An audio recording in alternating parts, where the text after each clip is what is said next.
We're back. Yep, oh, there we go. It's all kicked off. We're back. I've got my hat back. We're touring around again. We've got another guest. I'm really happy about having my hat back, actually. Okay, yeah, so I'll let our guests introduce themselves today and start off by telling us something about where they are right now as well. So, Nathalie? Yes, good morning. My name is Nathalie Dupin. I'm originally from France. I've been living in Edinburgh for over 20 years, though.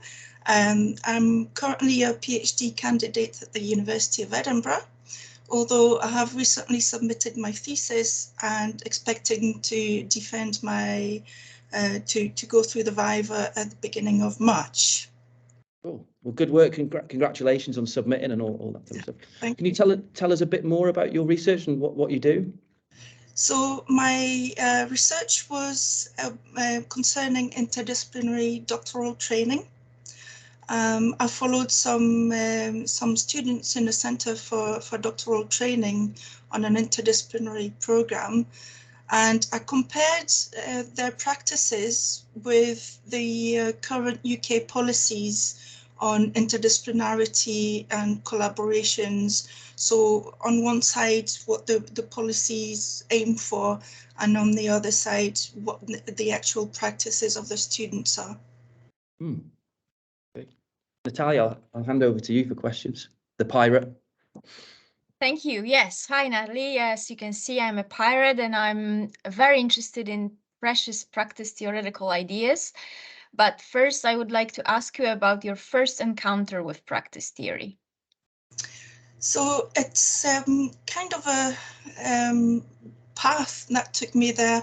I noticed at the start of my research that people tend to talk a lot about academic practices, research practices, training practices, etc., etc.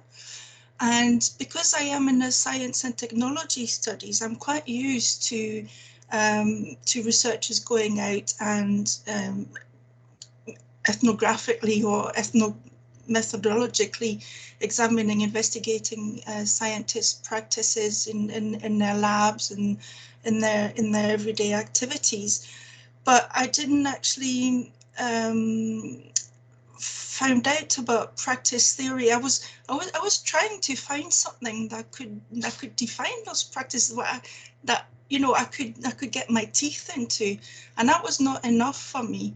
And then I found out about practice theory and Elizabeth's work and Shatsky, etc. And I thought, yes, that's what I've been looking for. Great. And so it's been kind of a path where practices were always there, but not defined enough, I found, to do a study. And when I found practice theory, it just fell into place, and that was that. Yeah. So besides everything falling into place and finding a definition, what else attracted you to practice theory? So I think it's good that it uses humans and objects without giving too much agency to objects, because of course in STIS we have actor network theory. And I thought, well, yeah, but I want this study to be from the perspectives of my students.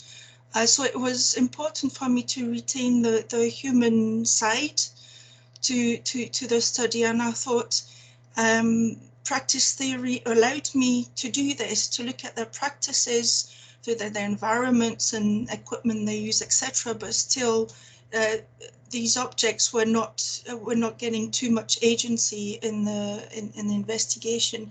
And also, I've never been a fan of dichotomies. So every time there's black and white, I always try to look for something, well, what's in the middle. And it was perfect from that point of view as well. Yes. Great. And what about now? Like, what ideas are you currently working with? So at the moment, I'm trying to translate some of my findings from my thesis into articles. So I'm quite keen on carrying on this idea of using the practice theory and showing how I've used it and how it has given so many insights and things like that. So that's, and I'm looking into how practices are involved in future making, and also policy practices, how they involved in making a lot of promises and creating expectations and this type of thing. So that's what I'm working with at the moment. Very interesting. Thank you. And Elizabeth? Yeah, so I'm in the role of a kind of wandering anthropologist, hence the hat. And I don't know whether they still are, but anthropologists used to be interested in tribes. So my question is about what kind of tribe you're part of, or do you feel yourself belonging to a group, or are you just working on your own? What tribe are you part of?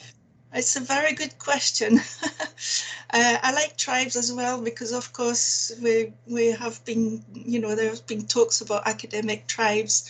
So from my past, I have very, very different experiences in my past, both professionally and also when I started studying. So I started studying for my degree much later in life than usual, and I did all sorts. I dipped my toe in a lot of disciplines, so mathematics, creative writing, social sciences, accountancy. So from that point of view, I consider that I have wide interests. However, I noticed from while I was doing my PhD research that unlike my participants who are dispersed all over universities and cities and labs, I was quite lucky. I felt belonging to science and technology studies. So that gave me a home, which I think was important as an interdisciplinary researchers, and it was something different from my participants, what they were experiencing themselves. So I consider myself part of the STIS tribe, which gives me a home, but I am quite interdisciplinary, which is normal within that field anyway. So yeah. But what about ideas of practice and practice theory? Are you in Edinburgh on your own in that way, or are there other people you talk with about practice theory not necessarily there, but wherever you talk to people? No, it has been a pretty lonely journey. So as I say, a lot of people are interested in practices, but not from a practice theory perspective. Okay. So I think that's why I looked at the Lancaster group, and I read widely, but I wish I'd had someone to talk to much earlier than today, actually, just to chat about what I was doing and was I looking at things the right way and all that. Yeah, so well, that's a perfect link to the next question, which is, who would you like us to visit next, and what conversation would you like us to have next? Because we're following these links and taking up your lead here. Yes, so I think someone in Amsterdam whose research overlaps quite a lot with mine, because he's working on future making and sociology of expectations, and it's Neil Thompson. I think it's number 155 on the map. Right. I think that would be really interesting, and just to continue the conversation about how he's using it in his research. That would be very interesting for me, at least, anyway.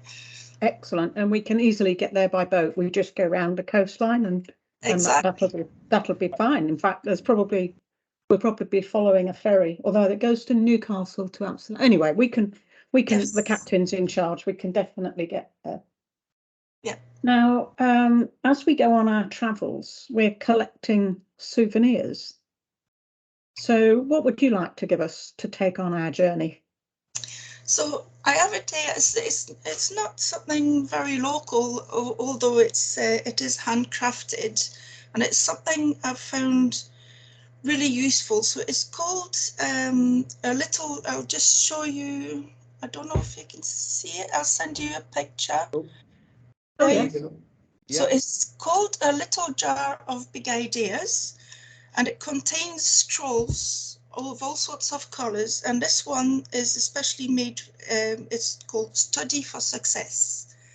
And I found it really, really interesting because talking of practices, I don't need to open this because I only ever opened one, and it said, it's hard, but it will be worth it.